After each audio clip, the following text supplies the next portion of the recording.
Welcome to EPG Pathshala. In this module, we will be discussing Harper Lee's novel To Kill a Mockingbird. I am Niladri Chatterjee, Professor, Department of English, University of Kalyani, West Bengal. This module introduces you to the renowned American novelist Harper Lee, and more specifically to her novel To Kill a Mockingbird. We are going to look at the life of Harper Lee. We are also going to look at the ways in which this novel is of great importance not only to American literature but also to American history.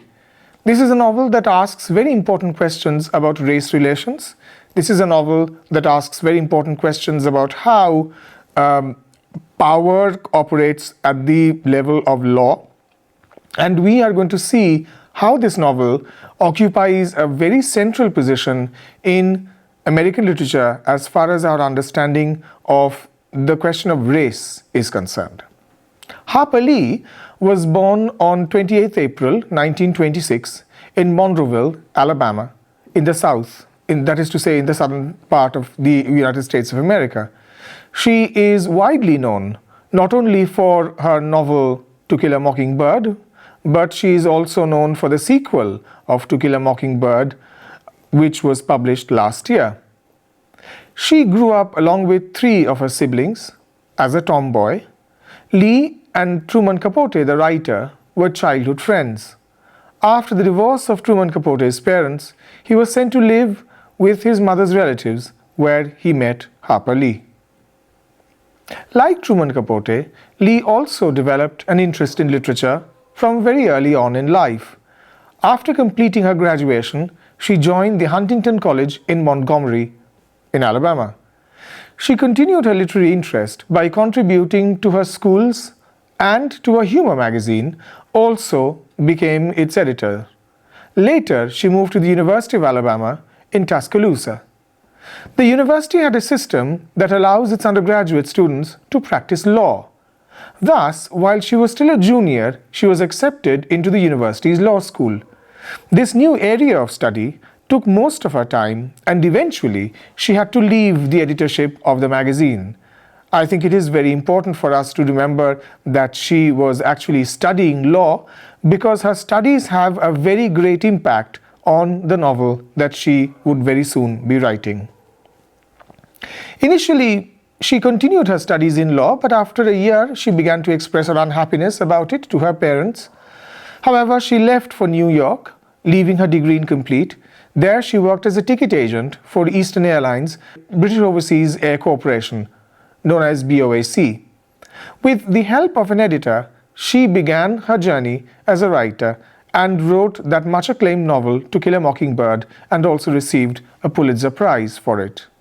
Now, what can we say about this novel, which was published in 1960, and then the sequel, which I have already referred to, Go Set a Watchman, which was published last year, 2015. In this novel, she uses the narrative style of the first person singular. That is to say that when you read the novel, you almost feel as though the person who is narrating the novel is saying that to you, narrating the novel to you. She uses the first-person narrative style to delineate the characters and to create empathic feelings in the readers. Through various kinds of languages, she has maintained the distinction of social class and educational status. So while you read the novel, you will know that in the US, not everybody speaks in the same way. You speak in the way in which you are trained to speak. So therefore, what you say, how you speak, what kind of language you use entirely depends upon the kind of class that you belong to, the kind of education that you have had, the kind of society that you have grown up in. There is a difference in the language spoken by the people of white and black racial backgrounds. While the whites use a sophisticated language, the black people use a colloquial language. I would not go so far as to say that they use a colloquial language. I would much rather suggest that the kind of language that they use has got certain distinctive elements to it. It's got certain distinctive grammatical structures, it's got certain distinctive spellings. They are not necessarily colloquial, they are more, you could think of them as perhaps a kind of a dialect almost. For example, Calpurnia, who switches to white man's language at Atticus Atticus Finch's home, but later speaks in the black jargon in the company of other black people. Language has also been used to describe or to delineate characters such as Ewell, who uses foul words, which reflects his poor social and educational backgrounds. Maella's conversations reveal her lack of education. On the other hand, Atticus Finch's language is very, very formal. Tom uses colloquial English like sir for sir, chillun for children. Thus, language plays a significant role in this work of Lee because it is through language that characters are very often defined. What lies at the background of the novel? Many people believe that the novel is supposedly inspired by the real-life incident of Harper Lee's father. The character of Truman is also present. The names of three maternal aunts of Lee also become her characters. The locale described in the novel is also very much similar to the real-life locale of Lee. Supposedly, the incident that is described in the novel happened in 1936, when the writer was only 10 years of age. So the novel has many personal observations and a very personal investment on the part of the writer. The novel deals with serious issues like racial inequality and rape. It was very successful, and it was also considered one of the classics, and is still considered one of the classics of American literature. Now let us talk about the various characters in the novel. First, you have Jean Louise Finch, who is a scout. Now, Jean Louise Finch is the narrator of the story. The story begins when Scout is 6 years old and ends when she is 9. It is told when she is an adult. She is a tomboy who likes to use her fist rather than her mind to solve a problem. So you could perhaps somehow be forgiven for thinking that Jean Louise Finch is perhaps modeled on Harper Lee herself. And then we have Jeremy Atticus Finch, or Jem. He is the elder brother and friend of Scout. And then you have Atticus Finch, who is the father of Scout and Jem. He is the Macomb attorney and also the state legislative representative. He is asked to defend Tom Robinson, who is accused of rape. There are other characters as well. Charles Baker Harris, who is known as Dill, he is a friend of Scout and Jem's, who visits every summer to live with his aunt. There is Tom Robinson, who is the accused in the rape case. There is Maella Violet Ewell, the young lady who accuses Tom of rape. There is Bob Ewell, the father of Maella Ewell and Burris Ewell. He claims to have seen Tom attacking Maella.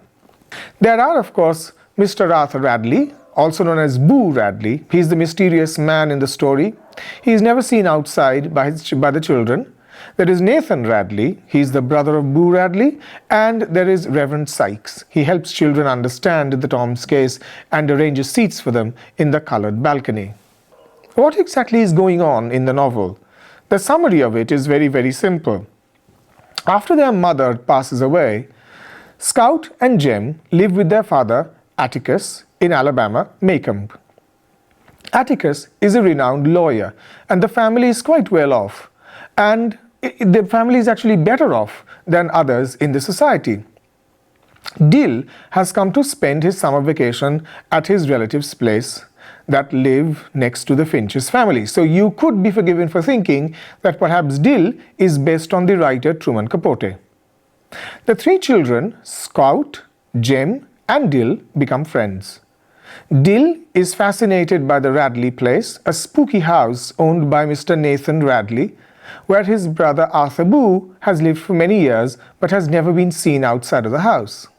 Atticus Finch is appointed as a lawyer to Tom Robinson.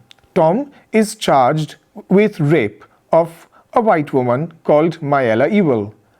No one in Macomb wanted to defend Tom, but Atticus takes up the challenge.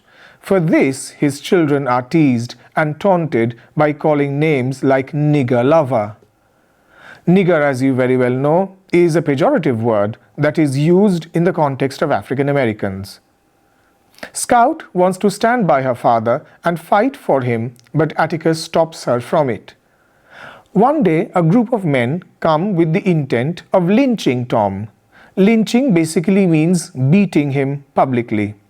But the incident is averted by the children, Scout, Jim, and Dill. Tom does not want his children to be present at the trial.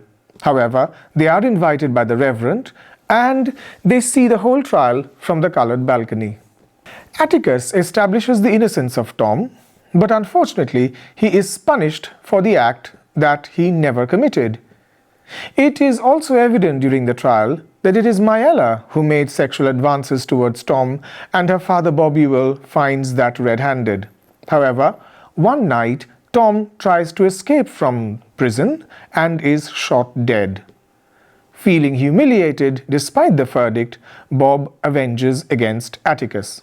He attacks Jim and Scout, who were returning from a Halloween party, but someone comes to rescue them. Over here, I think I would probably need to mention what is a Halloween party. A Halloween party is basically a gathering, it's a party that is held on the night of 31st of October, which is celebrated in America as Halloween's night. However, in this scuffle, Bob dies and Jim breaks his arm. The stranger takes the children back to their house, and Scout realizes that it is Boo who has rescued them.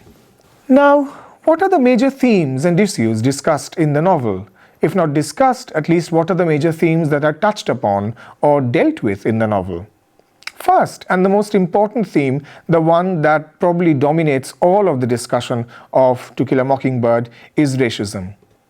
Racism, therefore, is one of the major themes in the novel. The novel is set in the early 1930s. This is also the time of the Great Depression, as you will remember from the previous modules in which we have talked about a period of economic deprivation and poverty across the United States.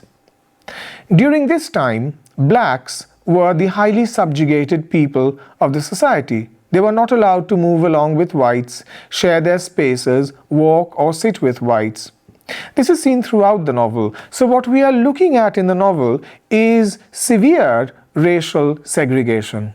Racial segregation is that policy which basically means that there will be certain public spaces that will be only available to whites, and there will be certain public spaces that will be only available to non-whites, more importantly to African Americans.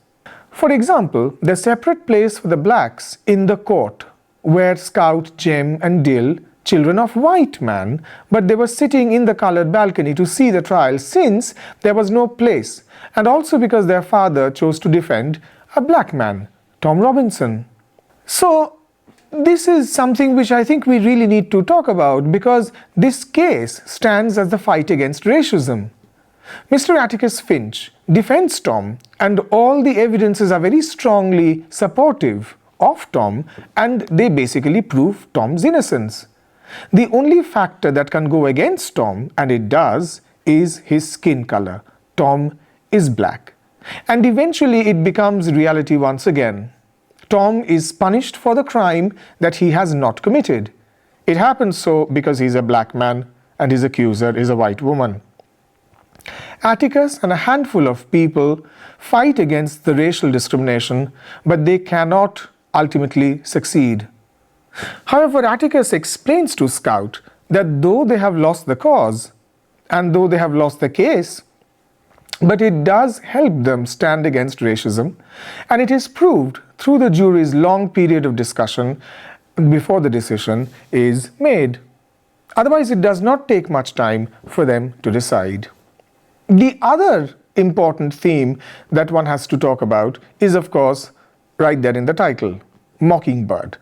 What is a mockingbird? The mockingbird represents all that is good in this world, as they do not harm anyone.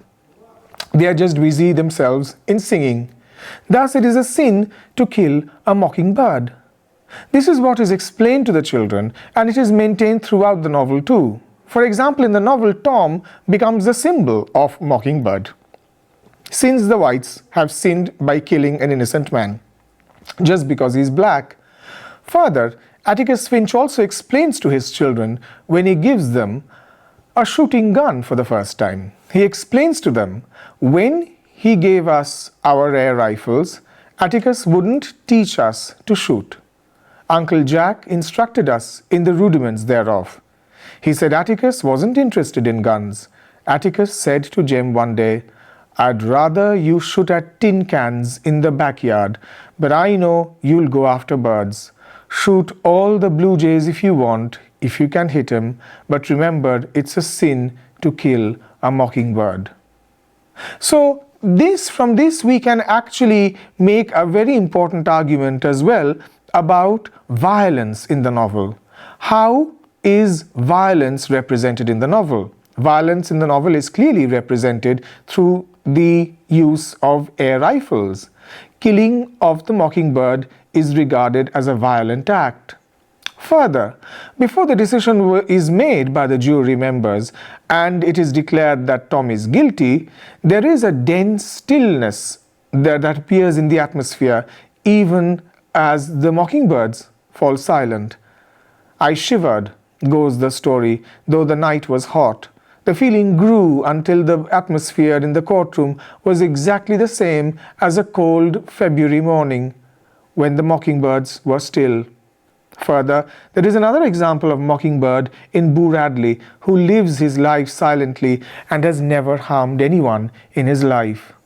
So can we therefore say that this novel is also an attempt at trying to make a case for non-violence? So we look at social inequality in the novel, we look at education, we look at courage, we look at law, we look at the tussle between good and evil, we look at violence, and we look at non-violence. And of course, there is also the element of racism.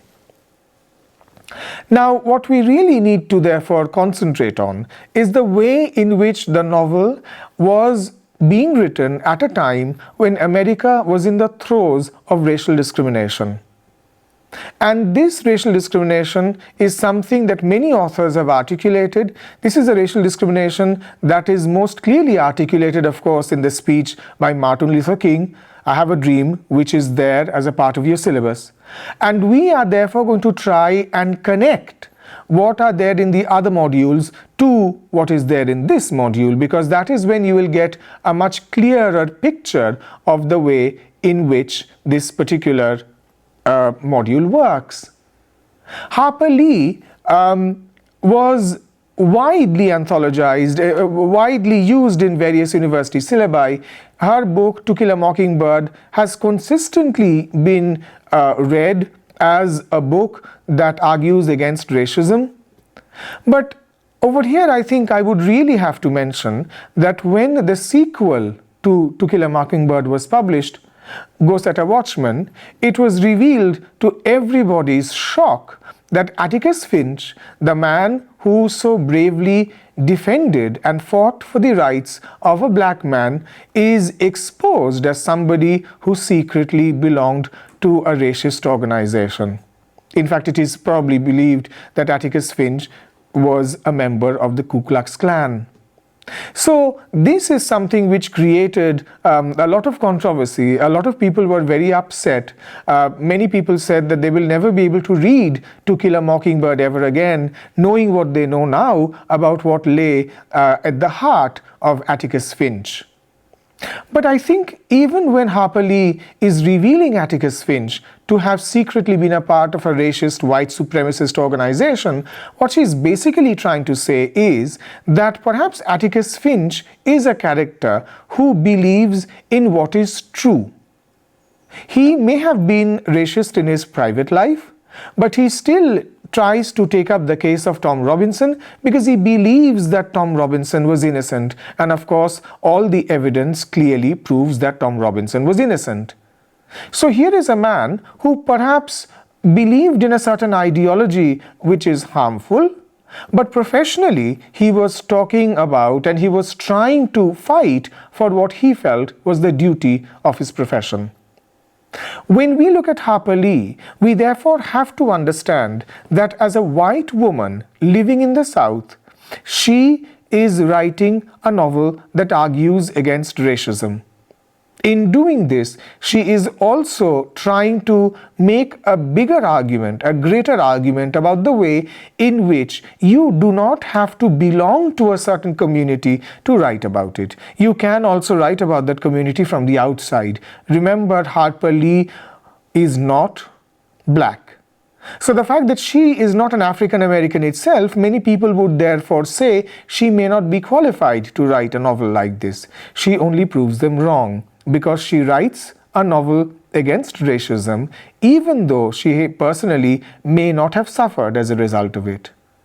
So as we go through the novel, we therefore come to understand that American literature is that much richer because we have a novel like Harper Lee's To Kill a Mockingbird.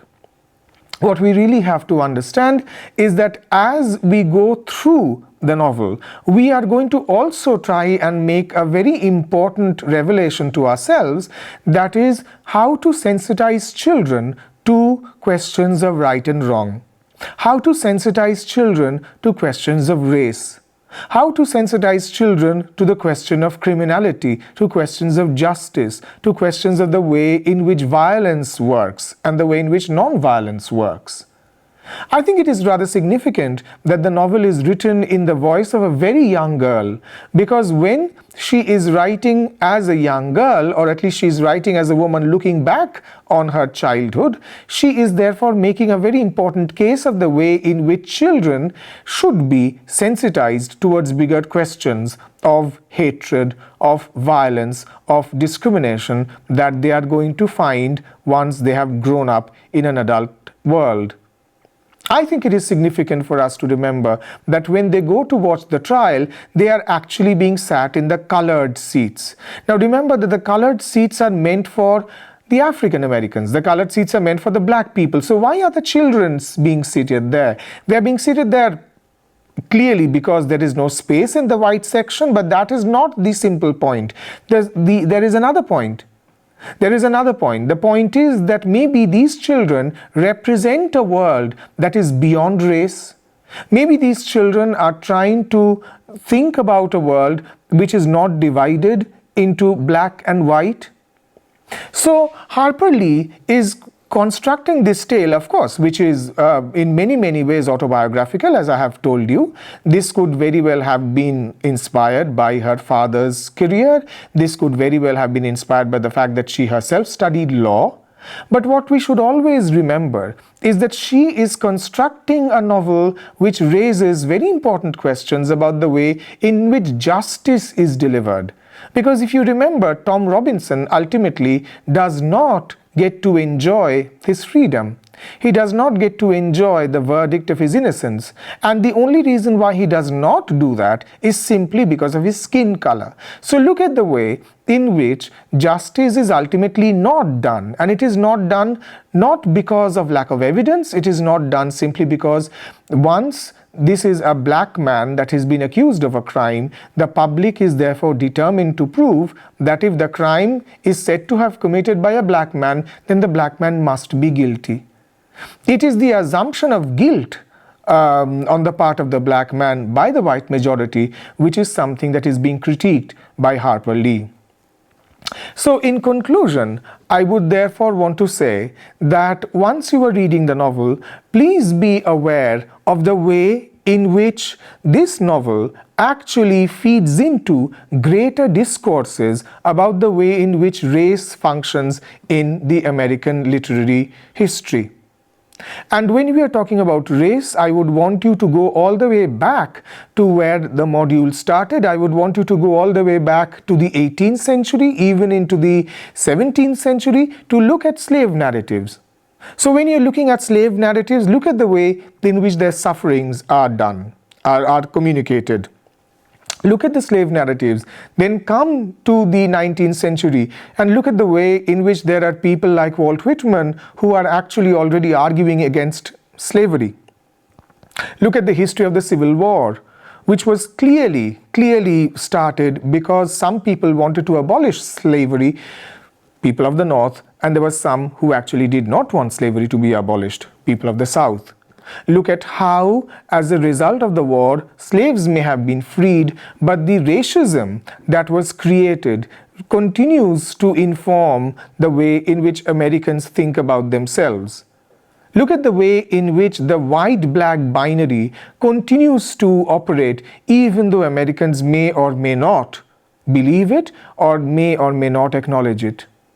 So the deep-seated racism in America that was there 300 years ago continues to be there today.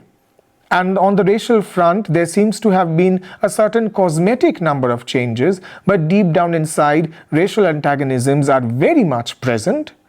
And I think Harper Lee, when she was writing this rather extraordinary novel, she was trying to make a very simple case that sometimes justice that is supposed to be blind, by which I mean that justice is supposed to be impartial, ultimately is not impartial because it depends on who the accused is. If the accused is a white man, chances are that he will be set free. If the accused is a black man, chances are he will be found guilty, whether he has committed the crime or not.